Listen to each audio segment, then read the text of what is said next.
আচ্ছা কোনছে আল্লাহ বড় না মানুষ বড়? ধরো গাদা, তুই কার হাতে কার জোড়া দেশ? কুড়াই আল্লাহ আর কুড়াই মানুষ। যেটা কবার কইছে ওইটা কন। আল্লাহ বড় না মানুষ বড়? আল্লাহই তো বড়। আল্লাহ বড়, তাহলে আল্লাহর কথা না হইনা মানুষের কথা শুনেন কে? তুই কি কইতাছস? কি আর আল্লাহর কথা মানে না মানুষের কথা মানে? হ্যাঁ, কি আর মানুষের কথা শুনেন তাই না? আমনে যে ওই দিনকে ডায়াবেটিসের রোগ নিয়ে যে হাসপাতালে গেলেন, ডাক্তার আপনার কত কিছু খাবার না করলো, সব কিছু না খাই এখন চলতেছেন।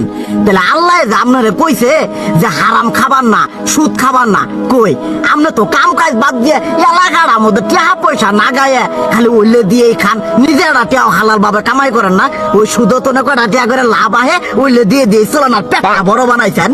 শুনেন একটা কথা কই, হারামের কোনোদিন আরাম নাই। হালাল পথে রুজি রোজগার করেন, প্রয়োজনে এড়া বেলা কম খায়েন, তাও শরীর পিণ্ডও ভালো থাকবো, কোনো রোগ বেদও হবো না, আরামও পাবেন, আল্লাহও খুশি থাকবো। তুই আমার এইভাবে বুঝাবি আগে কইলি না কে?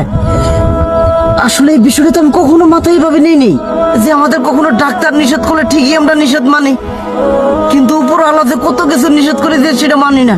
আর এই যে হারাম পথে টিয়া পয়সা কামাই করতেছেন, শরীরের মধ্যে দুনিয়া রোগ বেত হয়েছে, দেখা যাইতেছে যা টিয়া হারাম পথে কামাই করতেছেন তার তো বেশি টিয়া মনে করেন জ্বলেই যাইতেছে গা বেশি। আজকের পর থেকে আমি আর এই হারাম সুদ খামো না, আমি হালাল পথে চলবো, হালাল টাকা পয়সা ইনকাম করবো। এতে করে যদি একবেলা কমও খাইতে হয় তবুও খামো, তবু আমি আর এই হারাম পথে চলবো না। আচ্ছা ঠিক আছে।